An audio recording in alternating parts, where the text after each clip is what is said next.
Assalamualaikum warahmatullahi wabarakatuh. Nama saya Rabiatul Adawiyah, NPM 1921020553.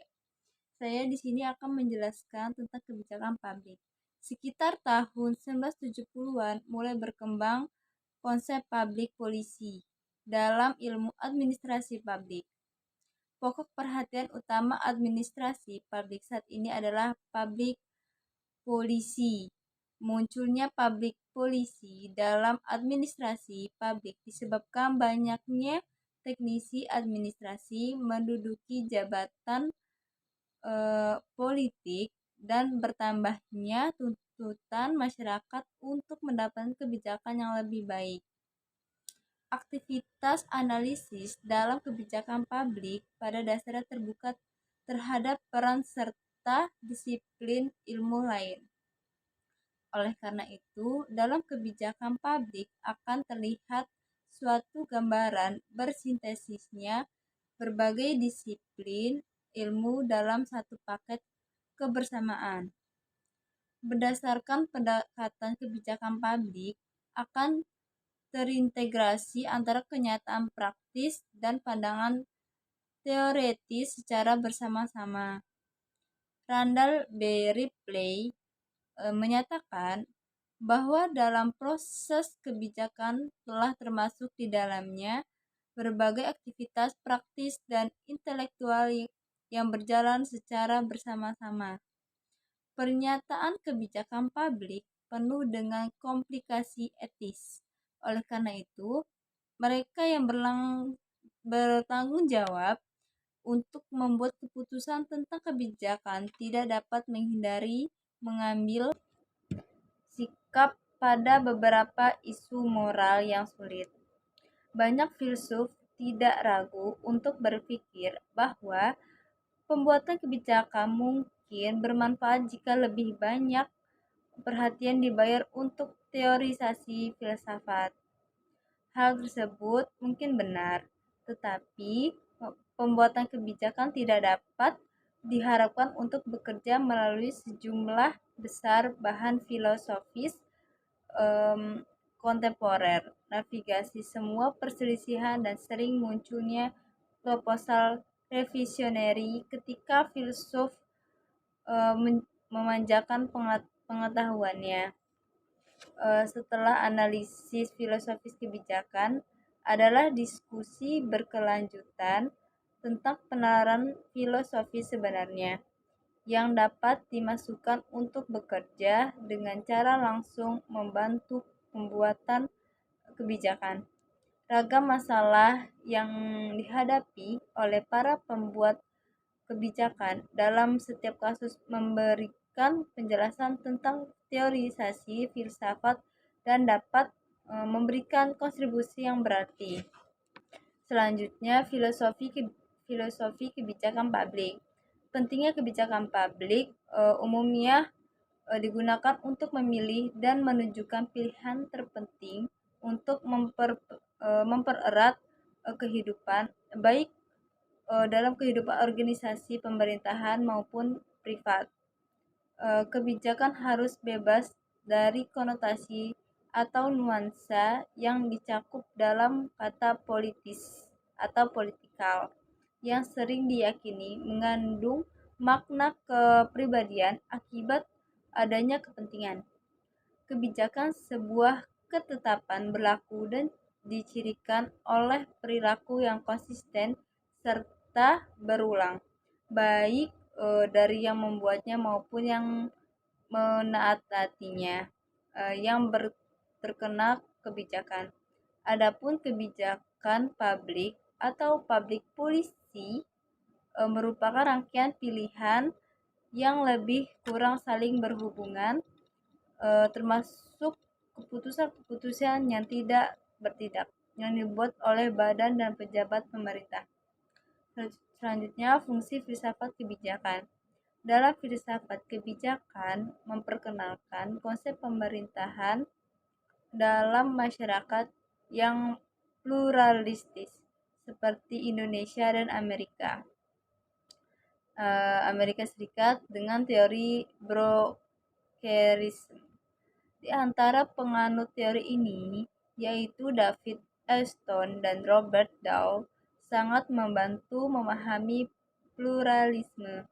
Teori Brookism beranggapan bahwa masyarakat terdiri atas beberapa kelompok kepentingan dan pemerintah sebagai alat perekat, serta memiliki pegangan yang kuat dari semua unsur kelompok kepentingan itu menjadi suatu kekuatan yang terintegrasi.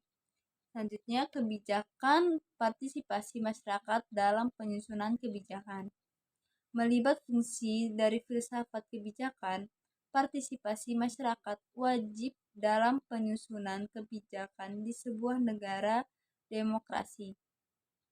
Dalam konteks otonomi daerah pun, partisipasi masyarakat dijamin melalui Undang-Undang Nomor 32 2004 tentang pemerintahan daerah. Pada pasal 45 disebutkan bahwa anggota DPRD mempunyai kewenangan menyerap, menampung, menghimpun, dan menindaklanjuti aspirasi masyarakat.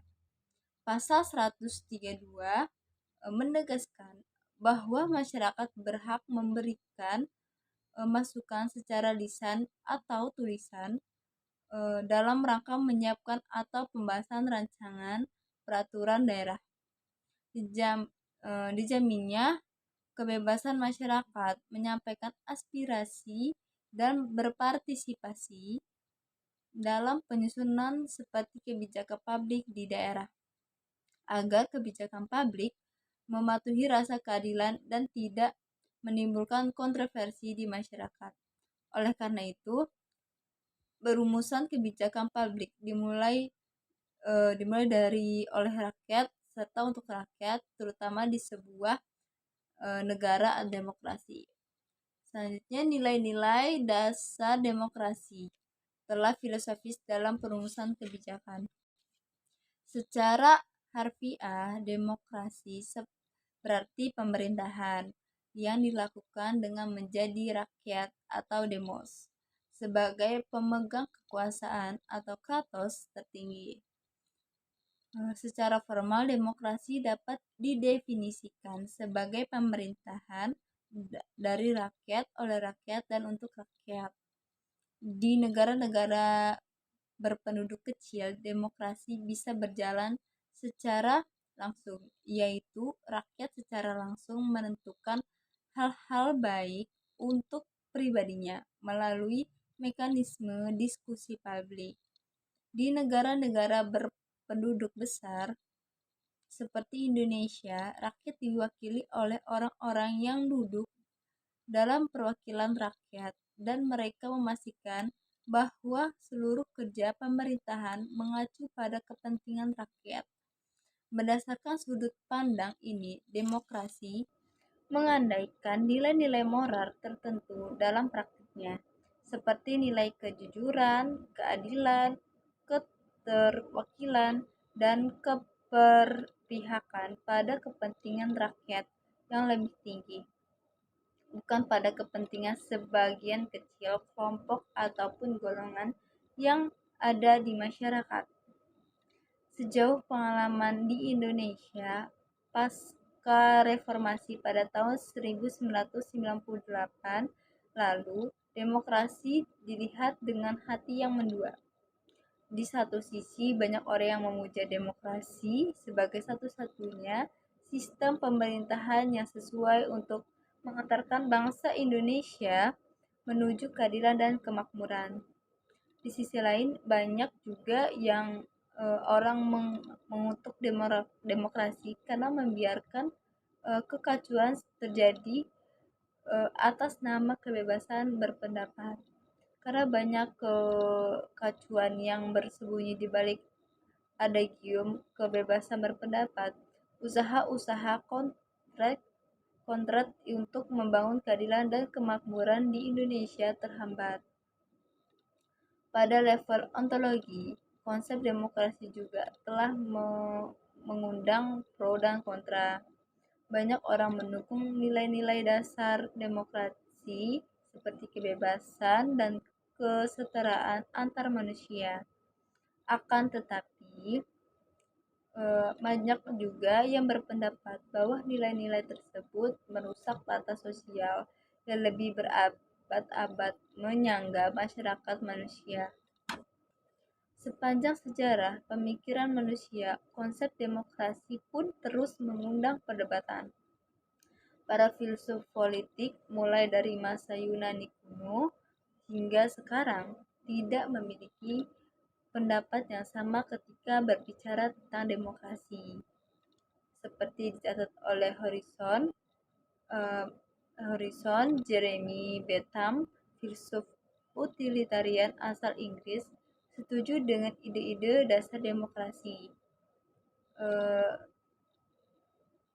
Jean-Jacques Rousseau, filsuf politik Prancis, menolak konsep dan penerapan demokrasi sebagai diterapkan di Indonesia sekarang ini.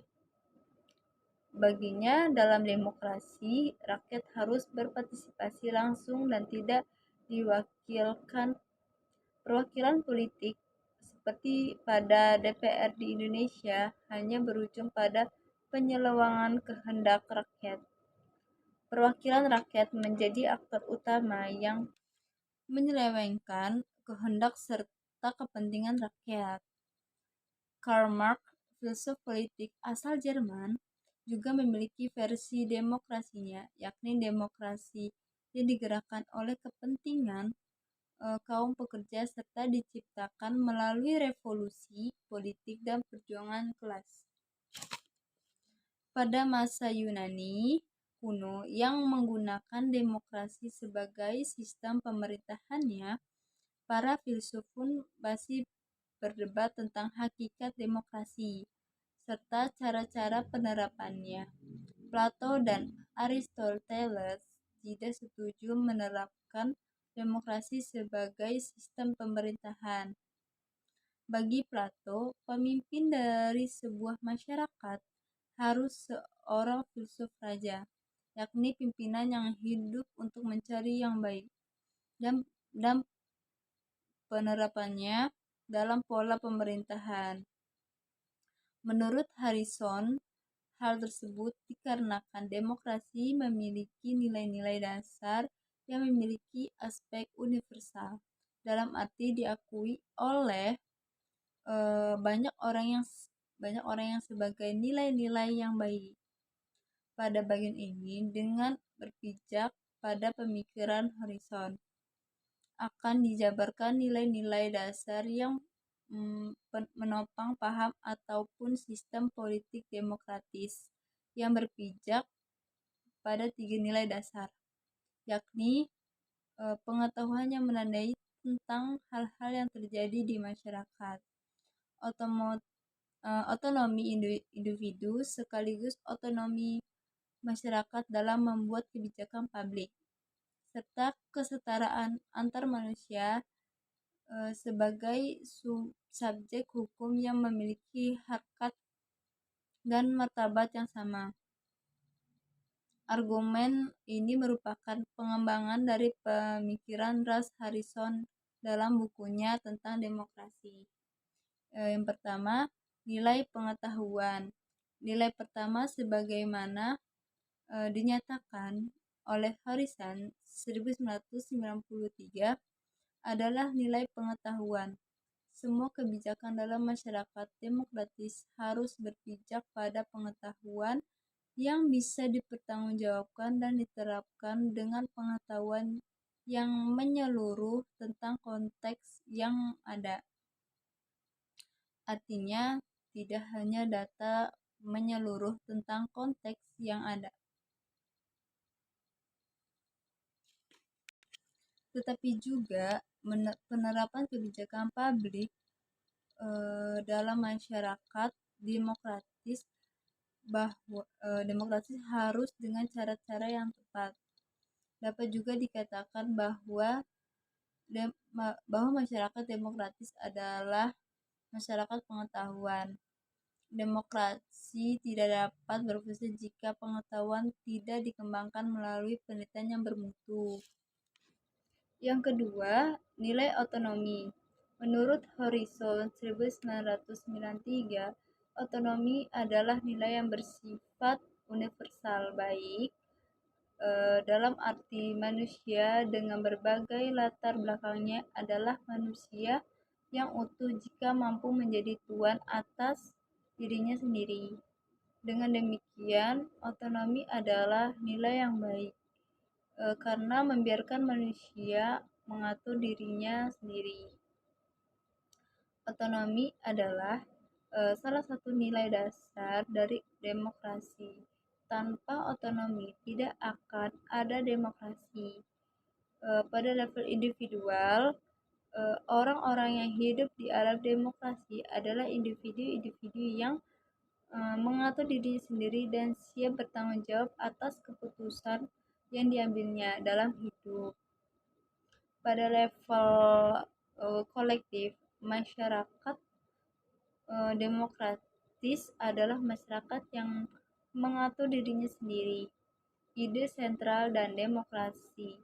Demikian tulis Horizon adalah tata kelola sentral dari demokrasi. Demikian tulis Horizon adalah tata kelola diri sendiri di dalam demokrasi, rakyat mengatur dirinya sendiri.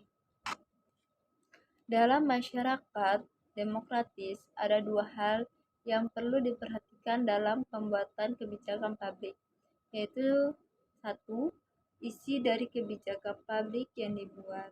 Dalam masyarakat demokratis, kebijakan publik harus dibuat dengan berpijak pada penelitian-penelitian yang bermutu yang telah dilakukan sebelumnya. Kedua, proses pembuatan kebijakan publik. Proses tersebut harus terbuka untuk publik yang dibuat melalui proses diskusi ataupun konsultasi dari masyarakat sekitar yang terdiri atas ataupun konsultasi maksud saya yang terdiri atas orang-orang yang otonom, yakni mampu mengatur dirinya sendiri. Konsep demokrasi radikal yaitu setiap orang diajak ikut serta dalam proses-proses pembuatan kebijakan publik yang berdiri di atas fondasi dasar bahwa setiap orang adalah manusia yang otonom, yakni mampu membuat keputusan dan mengontrol dirinya, lalu bekerja sama untuk membuat kebijakan publik yang baik untuk kepentingan bersama. Dalam filsafat politiknya, Hegel melihat adanya masalah dalam pandangan ini. Baginya, hukum yang ada di masyarakat tidak pernah identik dengan moralitas yang berada dalam hati individu. Secara logika, ketika setiap orang mampu menentukan dan mengatur dirinya sendiri, hal-hal yang dipikirkan tidak identik dengan hal-hal yang terjadi di luar dirinya, yakni di masyarakat. Moralitas yang ada di dalam diri manusia tidak selalu bisa sejalan dengan hukum yang berlaku di masyarakat. Jika hal ini terjadi, orang menjalankan sesuatu karena hukum mengharuskannya, bukan karena kehendak dalam dirinya sendiri. Dengan kata lain, ketika orang terlibat dalam hidup sosial, otonominya terancam sehingga tidak lagi utuh, tetapi tinggal separuh karena harus bernegosiasi dengan orang dan situasi sekitarnya. Oleh karena itu, demokrasi adalah demokrasi deliberatif, yakni setiap kebijakan dibangun atas dasar diskusi rasional antara semua pihak yang berkepentingan dengan kebijakan tersebut. Dengan pola ini, otonomi setiap individu bisa tetap terjaga walaupun status mutlaknya tidak bisa dipertahankan. Yang ketiga, nilai kesetaraan. Menurut Horizon 1993, pada dasar Yunani kuno, kebebasan dan kesetaraan adalah ciri utama dari demokrasi. Dengan kata lain, semakin besar kebebasan dan kesetaraan dalam suatu masyarakat, semakin demokratislah masyarakat tersebut. Dalam sejarah perkembangan masyarakat manusia, dorongan untuk menciptakan masyarakat demokratis sangat kuat. Hal ini terlihat dari semakin besarnya tuntutan atas kesetaraan di berbagai bidang kehidupan, terutama bidang politik. Setiap kekuasaan penerus, demikian tulis Horizon, bertambah sebagai tanda meningkatnya kesetaraan, membuat kelompok-kelompok yang berbeda masyarakat memiliki kekuatan politik yang lebih setara. Horizon 1993. Dengan status pengetahuan yang sahih dan nilai otonomi, kesetaraan adalah fondasi ketiga dari demokrasi. Dengan kata lain, ketiga konsep ini adalah kondisi bagi terciptanya demokrasi. Di sisi lain, kesetaraan adalah suatu nilai politis sama seperti nilai politis lainnya. Makna dari kata kesetaraan pun terus berubah dan menjadi bagian yang perdebatan politik di masyarakat. Ada beragam tafsiran tentang makna sesungguhnya dari kesetaraan. Semua tafsiran tersebut mengklaim bahwa mereka adalah fondasi yang terpenting dari demokrasi. Sebagaimana dinyatakan oleh Horizon, kesetaraan memungkinkan terciptanya demokrasi dan demokrasi memperbesar atmosfer kesetaraan masyarakat. Secara konseptual, kesetaraan adalah ide dasar dari demokrasi, bahwa sudah inheran dalam konsep demokrasi. Di level penerapan demokrasi pada akhirnya menjelma menjadi voting dan suara terbanyaklah yang menentukan keputusan tertinggi. Dengan kata lain, demokrasi berakhir pada dominasi suara mayoritas atas suara minoritas. Hal ini tidak dapat direlakan karena prosedur demokrasi niscaya akan mengantarkan seluruh proses pembuatan keputusan pada situasi semacam ini. Demokrasi tidak mendorong terciptanya kesetaraan, tetapi menciptakan kesenjangan antara kepentingan mayoritas dan kepentingan minoritas. Hal inilah yang disebut dengan demokrasi sebagai tirana mayoritas. Lepas dari segala kekurangannya, demokrasi tetap merupakan bentuk pemerintahan yang terbaik di antara berbagai bentuk pemerintahan lainnya. Yang lebih buruk karena demokrasi memiliki mekanisme pengecekan kekuasaan yang paling tinggi, sehingga tidak ada satupun kekuasaan yang bisa diselewengkan untuk waktu yang lama. Dengan mekanisme pengecekan, proses-proses yang adil untuk mendirikan masyarakat yang cerdas, adil, dan makmur bisa dipastikan berjalan.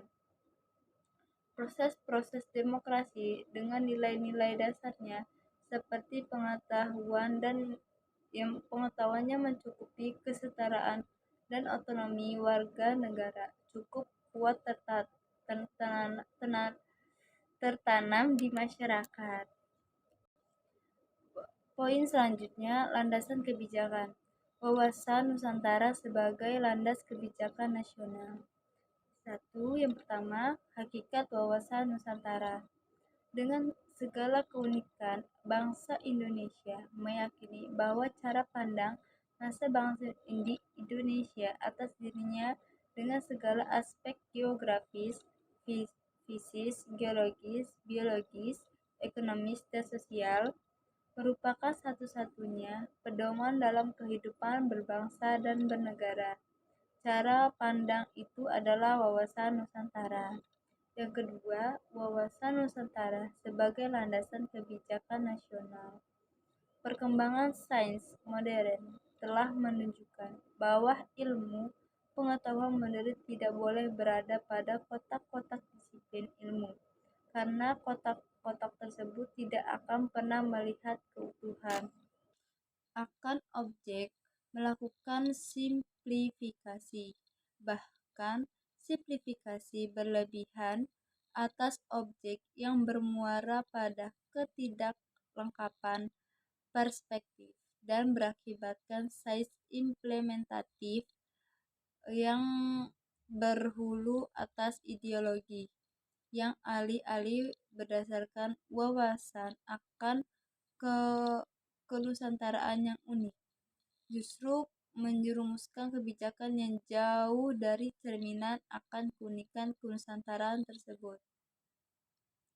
Perkembangan terakhir ilmu-ilmu sosial telah menginsafi pengalaman ilmu-ilmu alam akan konflik yang empiris dan asumtif, jika tidak ingin menyebutkan ideologis. Sebagaimana C.F. Kin S. 2004 menegaskan bahwa lahirnya ilmu-ilmu kompleksitas berlandaskan pada hal ini, yaitu sistem apapun yang didekati dengan metodologi ilmiah merupakan sistem yang kompleks, yaitu elemen penyusunannya memiliki interdependensi yang erat dalam tali temali yang rumit yang tidak sederhana. Ilmu-ilmu kompleksitas merupakan ilmu yang bersandar pada temuan empiris.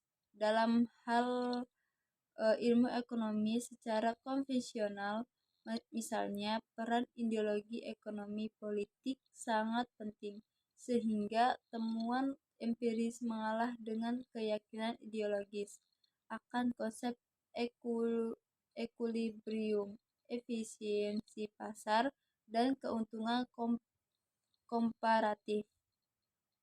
Padahal temuan empiris merupakan sesuatu yang nyata ditemukan dan membaca konsep wawasan Nusantara sesuai dengan perkembangan zaman. Perkembangan tren sains modern seharusnya sadar bahwa wawasan Nusantara merupakan secara unik cara pandang yang empiris yang kehidupan orang-orang Indonesia yang unik. Konsep framing merupakan hal yang sangat penting dalam penentuan nilai-nilai secara makrososial. Berbagai contoh diulas Taleb NN 2007. Hal inilah yang merupakan tantangan dasar dari generasi sekarang dalam memahami kehidupan, memberikan standar atau rujukan atas kehidupan berbangsa yang lebih baik untuk hari esok bangsa yang lebih baik. Ketika tren kacamata untuk wawasan Nusantara adalah ikhwal empiris, ilmu-ilmu empiris seyogianya menjadi landasan pembangunan kehidupan bernegara. Saat tren kacamata untuk wawasan Nusantara berbentuk interdisiplinaritas yang menyadari karakter kompleks dari bangsa Indonesia, bahwa yang sosiologis, antropologis, ekonomis, dan sebagai saling berkaitan. Wawasan Nusantara bersifat interdisiplin dalam memberikan dasar kebijakan yang kebijakan nasional dan kehidupan berbangsa dan bermasyarakat secara umum. Satu-satunya ideologi yang boleh menjadi napas kebijakan nasional seharusnya adalah hal-hal yang secara observasional empiris, bukan spekulasi atau asumsi.